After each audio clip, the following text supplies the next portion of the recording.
नमस्कार मित्रों, मैं आपका दोस्त रामतीर्थ भारती आप सभी का स्वागत करता हूं आपके अपने YouTube channel economics and NCERT में। मैं उम्मीद करता हूं आप सभी लोग बहुत अच्छे होंगे और आपकी तैयारी बहुत अच्छे से चल रही होगी। तो साथियों, जैसा कि हम कल आपको जो टॉपिक कराया था वो उपयोगिता था, ठीक है। तो उपयोगिता हमारा कंप्लीट हो गया है, जिसमें हमने आपको उपयोगिता, क्रमवाचक दृष्टिकोण और गणनावाचक दृष्टिकोण, उसके बाद कुल उपयोगिता और सीमांत उपयोगिता दोनों को बताया था और सीमांत उपयोगिता और कुल उपयोगिता में संबंध बताया था।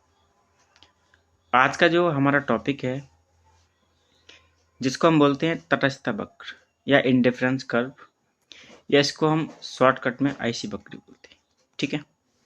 और इसका दूसरा नाम है उदासीनता वक्र।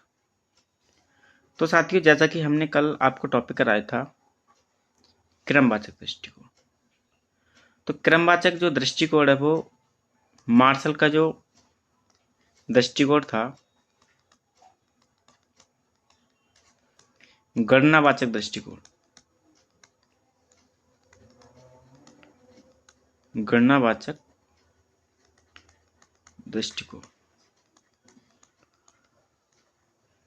अब मार्शल का जो गणनावाचक दृष्टिकोण था, इसको हिक्स, एलन, पेरेटो, ये जो अर्थशास्त्री थे, इन्होंने क्या किया, मार्शल के गणनावाचक दृष्टिकोण को क्या कर दिया, खारिज कर दिया। यानी कि इन्होंने कहा कि जैसे मार्शल ने बताया था कि जो उपयोगिता है उसको हम संख्यात्मक रूप में माप सकते हैं, लेकिन जो हमारे अर्थशास्त्री थे हिक्स, एलन, पेरेटो, इन्होंने क्या कहा कि हम उपयोगिता को माप नहीं सकते और ना ही उपयोगिता को हमें मापने की आवश्यकता है। तो अगर आपको ये और डेप्थ से समझना है तो हमारी प्रीवियस जो दोनों क्लास हैं, यानी उपयोगिता का पार्ट फर्स्ट और उपयोगिता पार्ट 2, वो क्लासेस आप देख सकते हैं। आज हम बात करेंगे तटस्थ वक्र के बारे में। तो साथियों, जब हम आपको कल उपयोगिता के अंतर्गत क्रमवाचक दृष्टिकोण बता रहे थे, तो वहां हमने बताया था कि हिक्स ने उपयोगिता को मापने की एक नई रीति निकाली थी और उस रीति का नाम था तटस्थ वक्र, ठीक है, यानी कि उदासीनता वक्र विश्लेषण। ये एक वैकल्पिक विचारधारा जो है हिक्स ने और एलन ने प्रतिपादित की थी, ठीक है। इसके बारे में विस्तार से बताया था। तो इसमें क्या बताया था, इसके तटस्थ वक्र के अंतर्गत हिक्स ने क्या बताया कि जब कोई व्यक्ति किसी भी चीज का क्रय करता है या किसी भी वस्तु का क्रय करता है, तो वह उनको खरीदते समय केवल उनके क्रम के बारे में ध्यान रखता है, उनके यानी उससे कितनी उपयोगिता मिलेगी उस उपयोगिता को क्रम के बारे में ध्यान रखता है।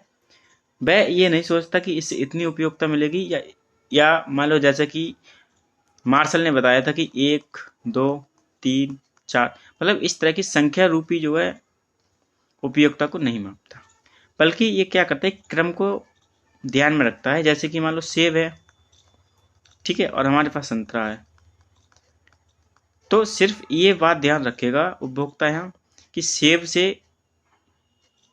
की अपेक्षा हमें संतरा से कम उपयोगिता मिल रही है या ज़्यादा उपयोगिता मिल रही है, ठीक है। तो अगर सेब से अधिक उपयोगिता मिलेगी तो इसको प्रथम वरीयता देगा, और संतरा से कम मिलेगी तो इसको सेकंड प्रेफरेंस देगा, ठीक है। तो इस तरह से क्या करता है कि उपभोक्ता जो होता है वो वस्तुओं को क्रम में रखता है, ठीक है। इतनी बात आपको समझ आ गई। और वह क्या करता है कि जो उपयोगिता होती है उनको क्रमवाचक जो संख्याएं होती है उनमें व्यक्त करता है। जैसे कि हमने आपको बताया था कल, प्रथम, द्वितीय और तृतीय, ठीक है। यानी कि यहाँ जो द्वितीय है ना वो प्रथम से अधिक है और तृतीय जो है वो द्वितीय से अधिक है। अब यहाँ हमें ये तो पता चल रहा है कि प्रथम से द्वितीय अधिक है और द्वितीय से तृतीय अधिक है, लेकिन हम यहाँ स्पष्ट रूप से ये नहीं कह सकते कि प्रथम से द्वितीय कितना अधिक है और द्वितीय से तृतीय कितना अधिक है। यानी इनकी कोई संख्यात्मक माप नहीं है, इनकी कोई संख्यात्मक वैल्यू नहीं है। ठीक है, ये केवल क्या है, एक क्रम है जिसको हम क्या बोलते हैं, क्रमवाचक दृष्टिकोण। ठीक है, इसी के अंतर्गत हिक्स ने जो है तटस्थता वक्र को प्रतिपादित किया है। तो तटस्थता वक्र के जो वास्तविक वैज्ञानिक रूप से तटस्थता वक्र की जो व्याख्या की थी, वो उसका जो श्रेय जाता है वो एलन को जाता है। ठीक है, सॉरी, हिक्स और एलन दोनों को, हिक्स और एलन को। ठीक है, अब कुछ चर्चा कर लेते हैं कि तटस्थता वक्र होता क्या है और इसके कुछ कुछ इतिहास है, उसके बारे में थोड़ी चर्चा कर लेते हैं। फिर आगे बताएंगे आपको कि तटस्थता वक्र की क्या मान्यताएं हैं और कैसे इसको हम प्रतिपादित करते हैं। ठीक है, तो सर्वप्रथम 1881 में एक अर्थशास्त्री थे जिनका नाम था एजवर्थ। क्या नाम था, एजवर्थ। तो जो एजवर्थ अर्थशास्त्री थे, ये अंग्रेजी अर्थशास्त्री थे। ठीक है, यानी कि अंग्रेज अर्थशास्त्री कहलाते थे, ब्रिटेन के थे, अंग्रेजी अर्थशास्त्री थे। ठीक है, तो सिर्फ सर्वप्रथम तटस्थता वक्र की जो विचारधारा दी थी वो किसने दी थी, एजवर्थ साहब ने।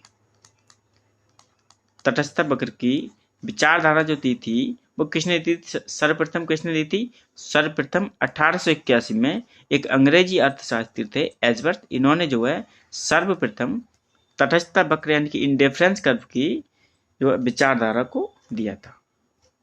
इनके बाद एक इटली के जो है अर्थशास्त्री थे, कभी कभी क्वेश्चन यहाँ से भी पूछ लिया जाता है तो इसको हमने शामिल कर दिया क्लास में। इटली के एक अर्थशास्त्री थे पेरेटो। ठीक है, जिनके बारे में अभी हमने बात की थी। पेरेटो ने 1906 में, कब, 1906 में, पेरेटो ने 1906 में एजवर्थ की रीति को अपनाया। किसकी रीति को, एजवर्थ की रीति को अपनाया था 1906 में, एजवर्थ की रीति को अपनाया।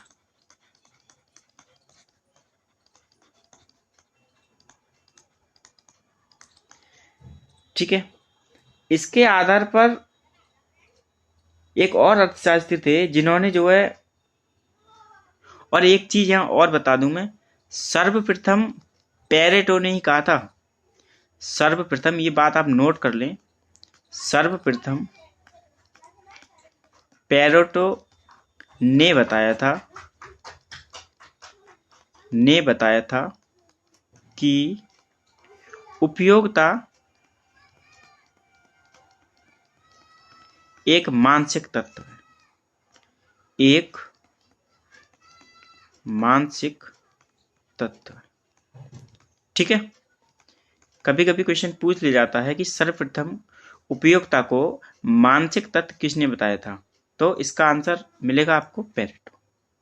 ठीक है, फिर एक अर्थशास्त्री और आए थे 1915 में। ठीक है, अब जो कि बात चल रही है इंडिफरेंस कर्व के इतिहास के बारे में, तो हम बिल्कुल 1881 बिल्कुल क्रम वाइज लेके चल रहे हैं। 1915 में एक अर्थशास्त्री आए थे जिनका नाम था सिलटस्की। ठीक है, सिलटस्की जो अर्थशास्त्री थे, इन्होंने भी जो है, जो पेरेटो ने जो इसकी व्याख्या की थी, यानी एजवर्थ ने सर्वप्रथम इसकी विचारधारा दी इंडिफरेंस कर्व की, इनकी जो रीति को किसने अपनाया, एजवर्थ, पेरेटो ने। फिर पेरेटो की जो व्याख्या की थी उसकी और विस्तृत व्याख्या जो की थी वो 1915 में सिलटस्की ने की थी। ठीक है, लेकिन सिलटस्की क्या थे, ये रूस के वैज्ञानिक थे, सॉरी रूस के अर्थशास्त्री थे। कैसे थे, रूसी अर्थशास्त्री थे, और इन्होंने जो व्याख्या की थी ना इंडिफरेंस कर्व की, वो रूसी भाषा में की थी। किस में की थी, रूसी भाषा में की थी। लेकिन उन दिनों क्या था कि जो है इंग्लिश भाषा, जो अंग्रेजी भाषा है ना, उसको ज़्यादा लोग पढ़ने वाले थे, तो इनकी बात को ज़्यादा लोग समझ नहीं पाए और इनकी बात को मतलब ज़्यादा विस्तृत नहीं हो पाया, उस तरह से मतलब प्रचार कह सकते हैं हम, नहीं हो पाया था, क्योंकि रूसी भाषा को बहुत कम लोग पढ़ने वाले थे उस समय। ठीक है, तो इनकी जो व्याख्या थी ना इंडिफरेंस कर्व की, वो ज़्यादा व्याख्यायित नहीं हो पाई। ठीक है, ज़्यादा लोगों के हम कह सकते हैं सीधे शब्दों में कि ज़्यादा लोगों के पास वो नहीं पहुंच सकी। ठीक है, फिर जो इसके मेन जो कर्ता धर्ता आते हैं हमारे हिग्स साहब, ठीक है, हिग्स साहब, और इनके साथ में एक और अर्थशास्त्री थे एलन, ठीक है। उन्होंने हिग्स की एक बुक आई थी 1939 में, value and capital, value and capital, ठीक है। हिग्स ने इस पुस्तक में वैल्यू एंड कैपिटल में इंडिफरेंस कर्व की विस्तृत व्याख्या की थी, ठीक है, और समझाया था कि इंडिफरेंस कर्व क्या होता है, ठीक है। तो आपको इसकी पूरी हिस्ट्री समझ आ गई होगी, ठीक है, पूरी हिस्ट्री आपको इंडिफरेंस कर्व की समझ आ गई कि सबसे पहले इसकी बात की थी 1881 में एजवर्थ ने, इसके बाद 1906 में जो पेरेटो ने, और इनके बाद 1915 में सलट्टस्की ने, और सबसे लास्ट में 1939 में वैल्यू एंड कैपिटल नामक बुक थी हिग्स साहब की, इन्होंने इसकी इंडिफरेंस कर्व की विस्तृत व्याख्या जो है इस बुक में दी थी। साथियों, बात करते हैं कि उदासीनता वक्र क्या होता है। तो आईसी वक्र दो वस्तुओं के उन विभिन्न संयोगों को व्यक्त करता है जो उपभोक्ता को समान संतुष्टि प्रदान करते हैं, ठीक है। एक आईसी वक्र पर स्थित सभी संयोग उपभोक्ता को समान संतुष्टि प्रदान करते हैं, इसीलिए उपभोक्ता इन संयोगों के प्रति उदासीन या तटस्थ हो जाता है। इसलिए आईसी को समसंतुष्टि वक्र यानी कि आइसो यूटिलिटी कर्व भी कहते हैं। साथियों, यानी कि उदासीनता वक्र क्या होता है? उदासीनता वक्र दो वस्तुओं का एक वक्र है, यानी कि एक वस्तु आप x मान लीजिए और दूसरी आप y मान लीजिए।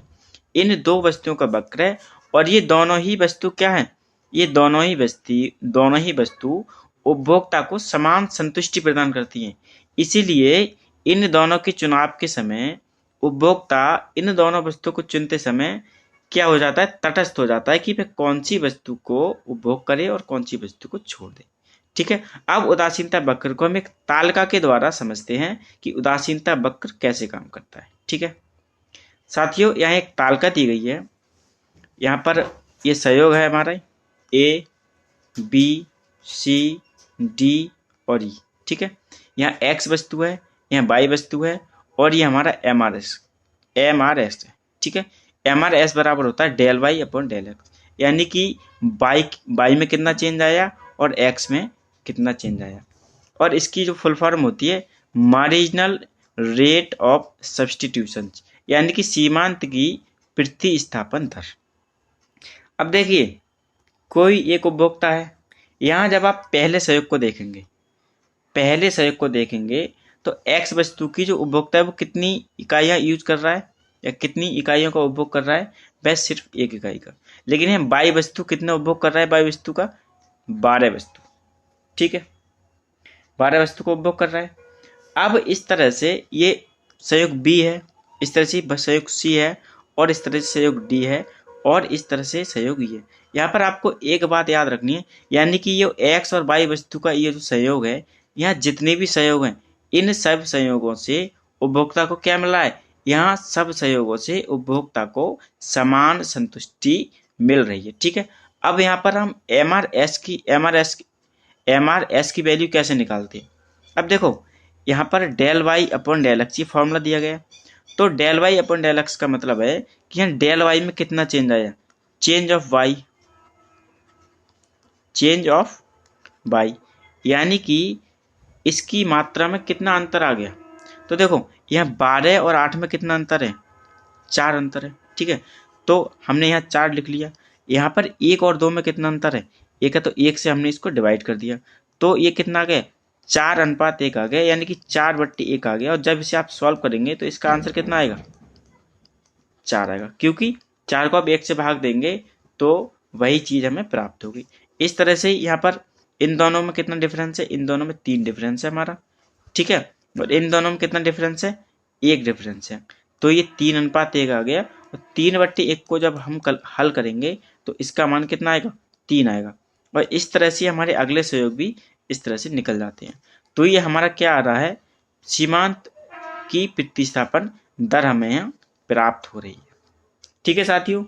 अब आगे हम बात करेंगे कुछ तटस्थता वक्र की जो मान्यताएं होती हैं उनके बारे में हम बात करेंगे। उससे पहले हम आपको एक तटस्थ मानचित्र बनाकर दिखाते हैं कि जो इंडिफरेंस मैप होता है वो किस तरह का होता है।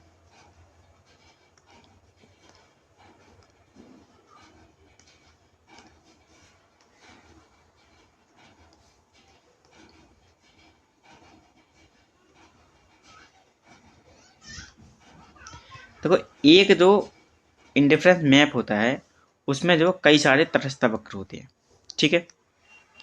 जब हम इनकी आगे विशेषताओं की बात करेंगे तब हम आपको बताएंगे कि जो तटस्थ वक्र होते हैं उनमें से जैसे एक मान लो ये IC1 हो गया, IC2 हो गया, IC3 हो गया और ये IC4 हो गया।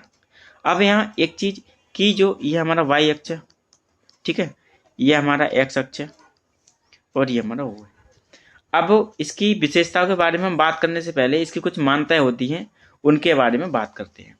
यहाँ ये हमारा वस्तु x है, यानी कि वस्तु y है, सॉरी, ये वस्तु y और ये हमारा वस्तु x, ठीक है, ये हमारा वस्तु x है, ठीक है। कुछ इसकी मान्यताओं के बारे में बात करते हैं, उसके बाद इसकी हम विशेषताओं के बारे में बात करेंगे।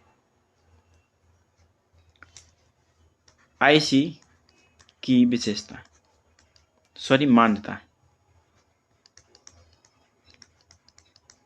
मान्यता है। इसमें हमारी पहली मान्यता कि उपभोक्ता जो होता है ना वो विवेकपूर्ण होता है। उपभोक्ता विवेकपूर्ण होता है,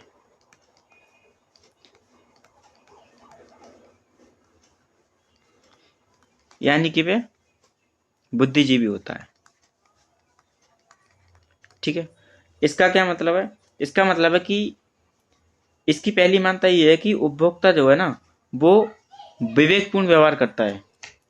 अब जैसे मान लो आपको पता है कि जब आप मार्केट जाते हैं तब अगर वहां मार्केट में जब आप जाएंगे तो वहां आपको दो वस्तुएं एक्स और वाई, तो इन दोनों वस्तुओं को आप कंपेयर करेंगे कि हमें कौन सी वस्तु खरीदने में अधिकतम संतुष्टि मिल रही है या अधिकतम उपयोगिता मिल रही है, तो उस हिसाब से आप इन दोनों वस्तुओं पर व्यय करेंगे। अगर आपको एक्स से ज़्यादा उपयोगिता मिल रही है तब आप एक्स वस्तु का क्रय करेंगे, और अगर आपको वाई वस्तु से ज़्यादा उपयोगिता मिल रही है तो आप वाई वस्तु का क्रय करेंगे। यानी कहने का मतलब है कि वहां आप जो व्यवहार करेंगे वो आप एक विवेकपूर्ण व्यवहार करेंगे, ठीक है। और नंबर 2 हमारा जो इसकी मान्यता है वो है क्रमवाचक दृष्टिकोण, जिसको हम आपको पढ़ा चुके हैं, ठीक है, कल से पढ़ा रहे हैं, आज की क्लास में भी कुछ आपको थोड़ा समझाया है। दृष्टिकोण, देखो जो क्रमवाचक दृष्टिकोण था वो इसकी रीति भी जो है तटस्थ वक्र के आधार पर निकाली थी हिक्स ने, ठीक है, यानी कि ऑर्डिनल अप्रोच, ऑर्डिनल अप्रोच, ठीक है। इसका क्या मतलब है कि जो उपयोगिता है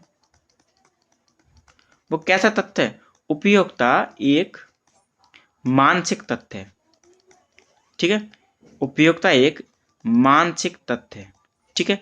यानी कि अलग अलग व्यक्तियों की जो उपयोगिता होती है वो उनके मानसिकता पर डिपेंड करती है, यानी कि मानसिकता पर निर्भर करती है। वही एक वस्तु से किसी उपभोक्ता को अधिक जो संतुष्टि मिल जाएगी या उपयोगिता मिल जाएगी, वहीं दूसरे व्यक्ति को उसी वस्तु से कम उपयोगिता प्राप्त हो सकती है, ठीक है साथियों। आगे हमारी अगली मान्यता के बारे में बात करते हैं हम कि जो वस्तुएं होती हैं जिन मतलब उपभोक्ता जिन वस्तुओं का उपभोग कर रहा है, उपभोक्ता जिन वस्तुओं का उपभोग कर रहा है वे कैसी होती हैं? वे उन्हें विभाजित किया जा सकता है, ठीक है, विभाजित किया जा सकता है। और ये वस्तु कैसी होती हैं? समरूप होती हैं, ठीक है। देखो अगर वस्तु समरूप नहीं होगी, ठीक है, वस्तु अगर समरूप नहीं होगी तो क्या होगा? इसकी जो उपयोगिता है ना उसमें क्या आ जाएगा? चेंज आ जाएगा, ठीक है, अंतर आ जाएगा। अब जैसे कि मान लो आपने देखा होगा कि जैसे मान लो लक्स साबुन की कंपनी है, ठीक है, या फिर कोई जैसे मान लो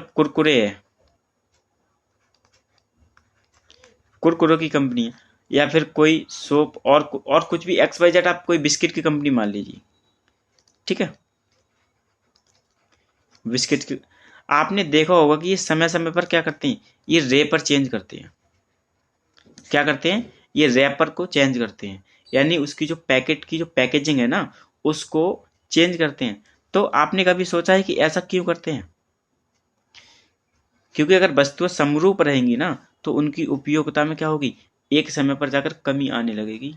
तो इसीलिए वस्तुओं को जो है पैकेजिंग में चेंज करती हैं, आगे जब वस्तुओं को चेंज करते हैं। ठीक है, इसकी जो अगली मान्यता है उसके बारे में हम बात करेंगे।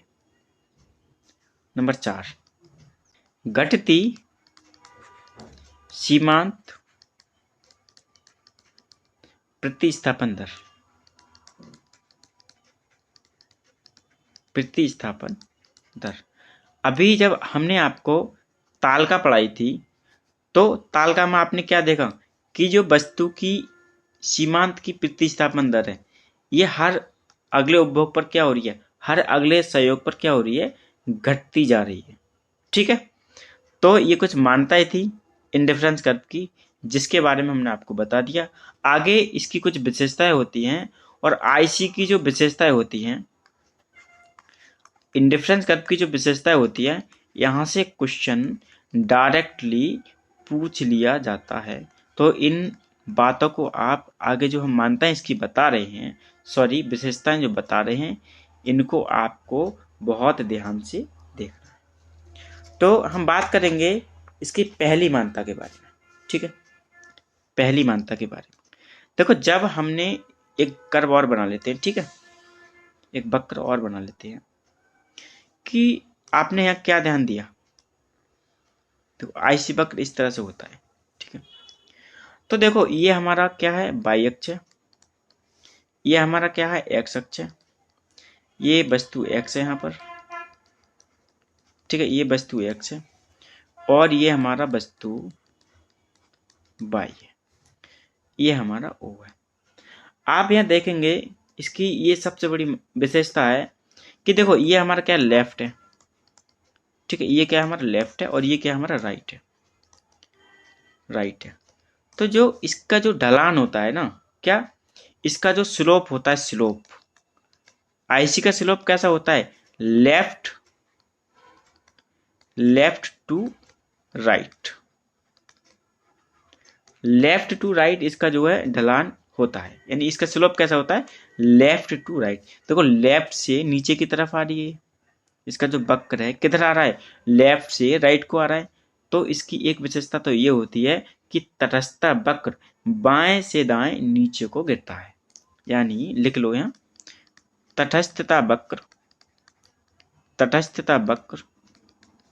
बाएं से दाएं, यानी हम लेफ्ट को बाएं बोलते हैं और राइट को दाएं बोलते हैं। दाएं नीचे की ओर ढलान वाला होता है, ढलान वाला होता है। ठीक है, इसकी ये पहली विशेषता हो गई। अब इसकी अगली विशेषता क्या होती है कि कभी भी जो देखो जैसे कि मान लो ये है, ठीक है, कभी भी तटस्थ वक्र जो है ना इस तरह का नहीं हो सकता, कभी भी तटस्थ वक्र इस तरह का नहीं हो सकता।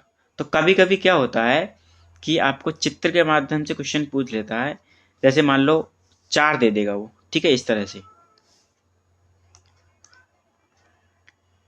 क्वेश्चन ही बता देता हूं मैं आपको किस तरह से पूछ सकता है।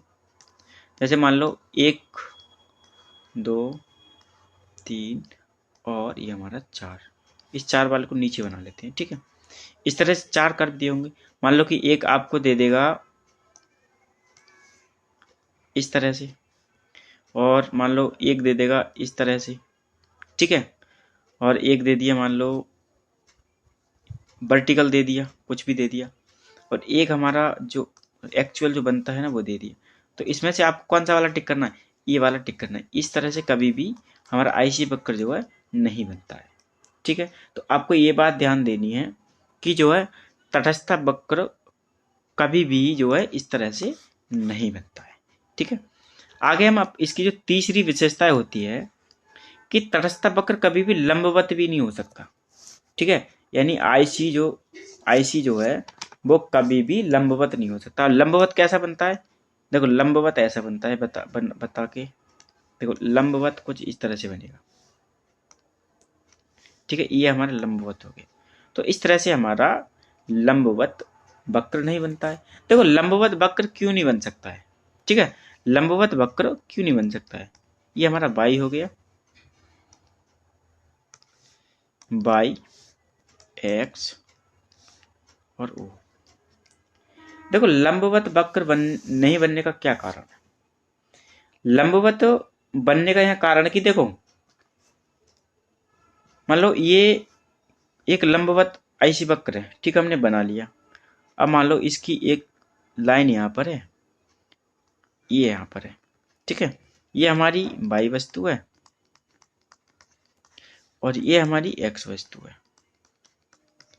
ठीक है, एक्स वस्तु है, या मान लो ये एन है, ठीक है, ये एक्स वस्तु है और ये हमारी वाई वस्तु है। ठीक है, और ये प्राइस 1 और प्राइस 2 है, ये हमारी क्या है, यहाँ प्राइस है।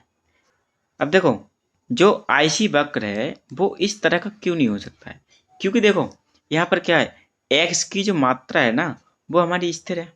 ठीक है, अब देखो मान लो कि पहला सहयोग हमारा ए है, पहला सहयोग हमारा ए है, तो ए पर जो है ओपी मात्रा जो है हमारी बाई वस्तु खरीदी जा रही है। लेकिन अगले ही पल क्या होता है कि अगर हम बी संयोग की बात करें तो यहाँ बाई वस्तु की OP1 मात्रा यानी OP1 मात्रा जो है खरीदी जाएगी। तो यहाँ पर क्या रहा, यहाँ पर जो एक्स वस्तु की मात्रा है वो पूर्ववत रहती है, यानी कि उसमें कोई चेंज नहीं आता है, जबकि बाई वस्तु की मात्रा में चेंज आ जाता है। ठीक है, तो एक ही अपेक्षा बी पर क्या होगा, बी पर अधिक संयोग प्राप्त हो जाएगा। ठीक है, और ये तो इस जो आईसी कर्व की मानता है उसके खिलाफ जा रहा है, तो कभी भी आईसी वक्र जो है लंबवत भी नहीं हो सकता। ठीक है, और आगे हम बात करें कि अब जैसे मान लो यहाँ लंबवत की बात की हमने, ठीक है, चौथी बात कर रहे हैं कि ये कभी हॉरिजॉन्टल भी नहीं हो सकता, यानी कभी भी आईसी क्षैतिज नहीं हो सकता, क्षैतिज भी नहीं हो सकता, क्षैतिज भी नहीं हो सकता। अब क्षैतिज कैसे बनता है, क्षैतिज बना के दिखाते हैं आपको। देखो क्षैतिज इस तरह से बनेगा।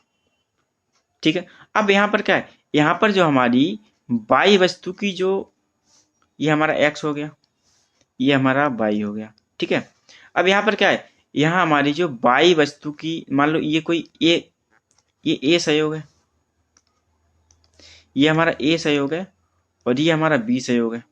ठीक है, तो आप क्या देखेंगे कि बाई की मात्रा स्थिर है जबकि एक्स की मात्रा में चेंज आ रहा है, तो सीधी सी बात है कि ए की अपेक्षा बी पर अधिक आपको अधिक संयुक्त अधिक मतलब बी वाले संयोग पर आपको अधिक उपयुक्तता प्राप्त हो जाएगी। तो ये भी जो क्या है, ये भी जो है नियम के खिलाफ चला जाएगा।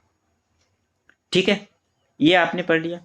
आगे हम बात करते हैं कि जो तटस्थ वक्र होता है, जो तटस्थ वक्र होता है वो मूल बिंदु के और उन्तोदर होता है, यानी कि कन्वेक्स टाइप का होता है। कैसा होता है, कन्वेक्स टाइप का होता है।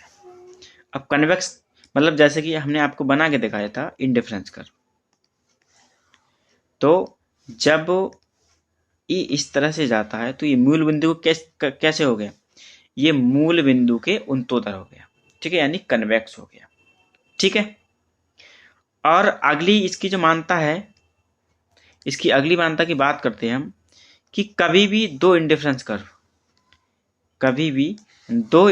कर्व एक दूसरे को नहीं काट सकते। ठीक है, यानी कि इस तरह से, इस तरह से कभी भी तटस्थ वक्र एक दूसरे को नहीं काट सकते, क्योंकि अगर ऐसा करने लगे तो जैसे कि मान लो देखो यहां पर क्या है, देखो एक नियम मैंने आपको बताया था कि जो तटस्थ वक्र होता है वो जितना ऊंचा तटस्थ वक्र होता है वो उतनी ऊंची संतुष्टि प्रदान करता है। ठीक है, लेकिन अगर आप इसकी ये क्या है, इसकी ये मान्यता है। ठीक है, अगर यहाँ पर इस मान्यता को यहाँ पर लागू करेंगे तो क्या होगा, ये मान्यता देखो क्या हो रही है, देखो ये वैसे तो यहाँ ऊपर है, लेकिन यहाँ क्या हुआ, यहाँ नीचे आ गया, तो ये इस मान्यता के खिलाफ जा रहा है। तो इसीलिए एक आईसी वक्र जो है एक दूसरे को कभी नहीं काटता है। लेकिन यहाँ एक मान्यता और आ जाती है कि जरूरी नहीं है कि जो इंडिफरेंस कर्व होते हैं वो इस तरह से समांतर हो। ठीक है, मतलब जरूरी नहीं है कि वो इस तरह से समांतर हो। ठीक है, और इसकी एक अगली मान्यता जो आती है कि जो आईसी, जैसे मान लो ये IC1 है, ये IC2 है, ये IC3 है, जितना ऊंचा तटस्थ वक्र होता है, यानी कि ये सबसे ऊंचा है, जितना ऊंचा तटस्थ वक्र होता है वह उतनी अधिक संतुष्टि प्रदान करता है। ठीक है, इसीलिए तो ये वाला गलत हुआ था, क्योंकि यहाँ मानता क्या है, इसकी मानता यह है कि जितना ऊंचा तटस्थ वक्र होगा वह उतनी ऊंची संतुष्टि प्रदान करेगा। लेकिन यहाँ तो मान लिया ऊंची है, ठीक है, यहाँ पर ये गिर गया। ठीक है, तो ये क्या हुआ, ये मानता के खिलाफ चला गया। ठीक है, और साथियों इसकी जो सबसे एक इम्पोर्टेंट मानता और है उसके बारे में बात कर लेते हैं कि जो तटस्थ वक्र है, ये कभी भी मान लो इस तरह का नहीं हो सकता, इस तरह का या फिर इस तरह का। क्यों? क्योंकि आपने देखा होगा कि जब हमने इसको बताया था, जब हमने इसकी डेफिनेशन स्टार्टिंग में जब पढ़ाई थी, तो ये क्या बताया था कि ये दो वस्तुओं के बारे में बात करता है। ठीक है, किसके बारे में बात करता है, दो वस्तुओं के बारे में। और जब ये बाई अक्ष को या फिर एक्स अक्ष को छू लेगा तो एक वस्तु की मात्रा क्या हो जाएगी, जीरो हो जाएगी। अगर मान लो ये बाई को छू रहा है तो बाई की मात्रा जीरो हो जाएगी, एक्स को छू रहा है तो एक्स की मात्रा जीरो हो जाएगी। तो बात किसकी रह जाएगी, बात सिर्फ एक वस्तु की रह जाएगी। जबकि इस नियम की इसकी जो मान्यता है, इसकी मान्यता क्या है कि ये दो वस्तुओं के बारे में बात करता है। ठीक है, तो इसका मूल सिद्धांत ही भटक जाएगा। तो ये जो आईसी वक्र होता है वो कभी भी इस तरह से भी नहीं हो सकता है। ठीक है, मतलब तटस्थ वक्र कभी भी एक्स अक्ष को या वाई अक्ष को नहीं छू सकता। ठीक है, तो साथियों दो तरह के तटस्थ वक्र और होते हैं, हम उनके बारे में और बात कर लेते हैं।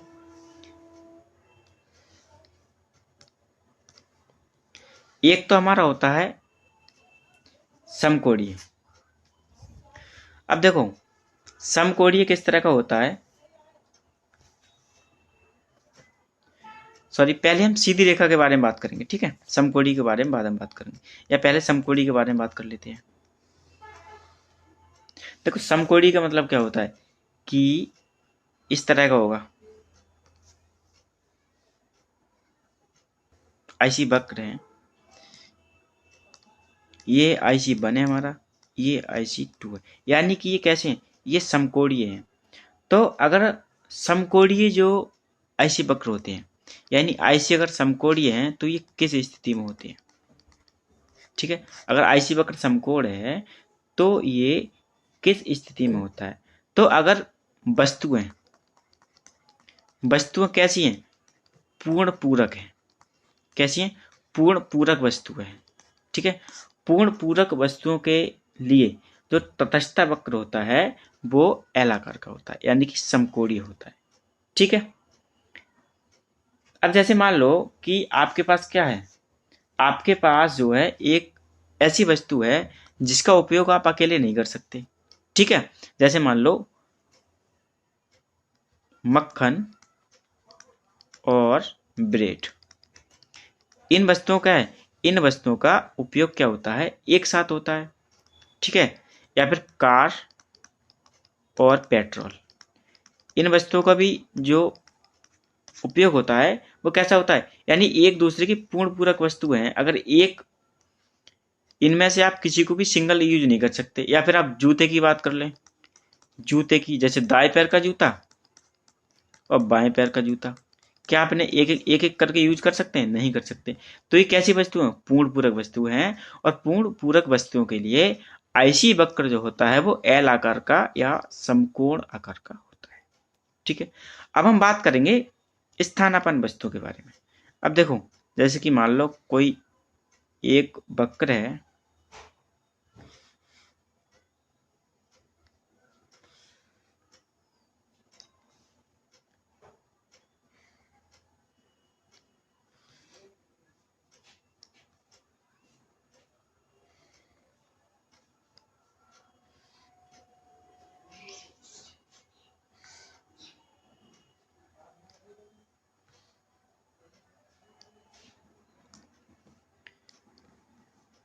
देखो अगर वस्तुएं कैसी हैं, पूर्ण पूर्ण स्थानापन्न है, पूर्ण स्थानापन्न है, जैसे कि चाय और कॉफी,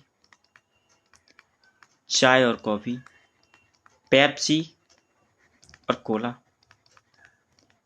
ठीक है, ये कैसी वस्तु है, पूर्ण स्थानापन्न वस्तु है। अगर चाय की कीमत बढ़ेगी तो लोग कहाँ चले जाएंगे, कॉफी का उपभोग करेंगे। अगर पेप्सी की कीमत बढ़ जाएगी तो लोग कोला का उपयोग करेंगे, ठीक है। तो अगर पूर्ण स्थानापन्न वस्तुओं की बात चल रही है तो पूर्ण स्थानापन्न वस्तुओं के केस में जो है आईसी वक्र जो होता है वो कैसा होता है, आईसी वक्र जो होता है वो एक सीधी रेखा होता है, ठीक है, जैसे कि आपको दिखाया गया है। तो साथियों ये हमारा जो है इंडिफरेंस कर्व आज खत्म होता है। कमेंट के माध्यम से बताएं कि आपको ये क्लास कैसी लगी। कल हम मिलेंगे आपको एक नई क्लास के साथ, तब तक के लिए जय हिंद जय भारत।